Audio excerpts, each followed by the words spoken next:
नमस्कार मित्रांनो, मी डॉक्टर प्रवीण सरदार। आज आपण चर्चा करणार आहे NEP स्कीमची।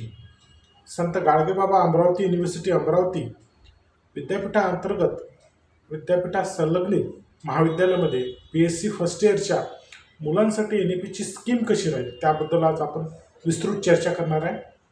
सर्वप्रथम मित्र आपल्याला लक्षात घ्यावं लागेल की NEPमध्ये आपल्याला 6 व्हर्टिकलमध्ये स्टडी करावं लागतं। हे व्हर्टिकल काय, कसे ते आहे याबद्दल आपण आता विस्तृत माहिती घेणार आहोत। सर्वप्रथम फर्स्ट इयरच्या विद्यार्थ्यांना, जोही विद्यार्थी BSc फर्स्ट इयरला ॲडमिट होईल तर त्याला 2 सब्जेक्ट फर्स्ट इयरला घ्यावे लागतील। या फर्स्ट इयरला ॲडमिशन घेताना मेजर किंवा मायनर असा कोणताही विषय राहणार नाही।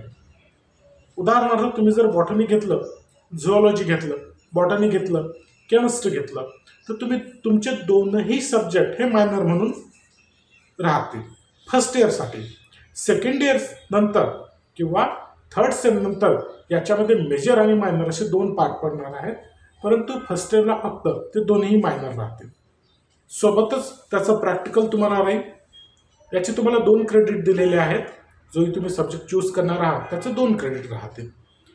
त्यानंतर तुम्हाला GOAC, त्याला जेनरिक किंवा ओपन इलेक्टिव्ह आपण असं म्हणतो, तर हा तुम्हाला चूज करावा लागेल आणि हा अदर दॅन फॅकल्टी राहतो। अदर दॅन फॅकल्टी म्हणजे काय? सायन्स, कॉमर्स, आर्ट, ह्युमॅनिटीज ह्या काही स्ट्रीम आहेत किंवा ह्या काही फॅकल्टी आहेत। तुम्ही जर सायन्सची विद्यार्थी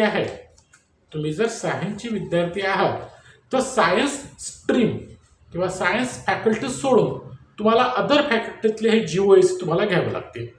तुम्हाला आर्टची GOAC घ्यावं लागतील, तुम्हाला कॉमर्सचे घ्यावं लागतील किंवा ह्युमॅनिटीचे 2 GOAC तुम्हाला घ्यावं लागतील। विद्यापीठाच्या साईटवर याची बास्केट दिलेली आहे। बास्केट म्हणजे ज्यामध्ये खूप साऱ्या सब्जेक्टचे ग्रुप केलेले आहेत। तर तुम्हाला ते 2 विषय घ्यावे लागतील। पहिल्या सेमला वेगळे, दुसऱ्या सेमिस्टरला वेगळे, असे ते 2 GOAC तुम्हाला घ्यावे लागतील। त्याला 2 GOAC आपल्याला घ्यायचे, त्याला प्रत्येकी 2 क्रेडिट आहेत। त्यानंतर फर्स्ट सेमिस्टरला तुम्हाला SSC हा सब्जेक्ट राहील, स्किल एनहान्समेंट कोर्स असा हा सब्जेक्ट राहील। याचे सुद्धा 2 क्रेडिट तुम्हाला राहतील। हे आता आपण व्हर्टिकल सगळ्यात पहिले म्हटलं होतं, तर तुमचा जो मेजर सब्जेक्ट आहे त्याला व्हर्टिकल A आपण असं म्हणू, तुमचा जो मायनर आहे त्याला B असं म्हणू। मायनर सब्जेक्ट नाही आहे, परंतु जो तुम्ही दुसरा सब्जेक्ट घेतलेला आहे, तुमचा जो तिसरा सब्जेक्ट आहे हा जेनरिकचा राहील। ओपन इलेक्टिव्ह GOAC आपण त्याला म्हणू, त्याला C व्हर्टिकल म्हणू। आणि SSC हे जे स्किल एनहान्समेंट मॉड्यूल आहे याला D व्हर्टिकल आपण असं म्हणू। याचं फक्त प्रॅक्टिकल तुम्हाला राहणार आहे। याची विद्यापीठ स्तरीवर एक्झाम होणार नाही, फक्त तुम्हाला प्रॅक्टिकल द्यावं लागेल। रनिंगमध्ये तुमचे जेही प्रॅक्टिकल झालेले आहे त्याच्यावर तुमचं 50 मार्काची रिस्पेक्टिव्ह सब्जेक्ट वाईज जे बदलत राहते ती एक्झाम होईल आणि ते तुम्हाला कॉलेजलाच द्यावं लागणार आहे। तुमचे रिस्पेक्टिव्ह सर, विषयाचे शिक्षक ही एक्झाम घेतील। त्यानंतर तुम्हाला AEC इंग्लिश आणि मराठी हे तर राहणारच आहेत, याचा 1 क्रेडिट तुम्हाला आहे। आणि यानंतर तुम्हाला एक नवीन गोष्ट आहे, IKS ह्या विषयाविषयी तुम्ही याच्या आधी कधी ऐकलं नसेल तर इंडियन नॉलेज सिस्टम असा हा सब्जेक्ट राहणार आहे। फर्स्ट इयरला, फर्स्ट सेमला सगळ्या स्ट्रीमला हा सारखा राहणार, म्हणजे सायन्सच्या सगळ्या विद्यार्थ्यांना हा सारखा राहणार सायन्सच्या। आणि त्यानंतर एक VEC राहणार, व्हॅल्यू एज्युकेशन कोर्स, याचे सुद्धा 2 क्रेडिट राहतील। VECचे 2 क्रेडिट, IKSचे 2 क्रेडिट आणि एक शेवटचं व्हर्टिकल F व्हर्टिकल, याच्यामध्ये CC असंही राहील।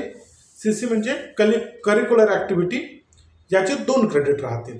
असं हे टोटल 22 क्रेडिटचं तुमचं फर्स्ट इयरचं आहे, ज्याच्यामध्ये तुम्हाला तुमचा फर्स्ट सेम कंप्लीट करायचं आहे। इथं मी वेळोवेळी तुम्हाला प्रत्येकदा याचं व्हर्टिकल्स कोणतं आहे, त्याचं नाव कोणतं आहे आणि त्याला क्रेडिट किती आहे, त्याच्यासाठी वर्कलोड किती दिलेला आहे, त्याचा पूर्ण चार्ट मी तुम्हाला वेळोवेळी दाखवलेला आहे। तो लक्षात ठेवायचा आहे आणि ही स्कीम लक्षात ठेवून आपल्याला फर्स्ट इयरला ॲडमिशन घ्यायची आहे। धन्यवाद मित्रांनो।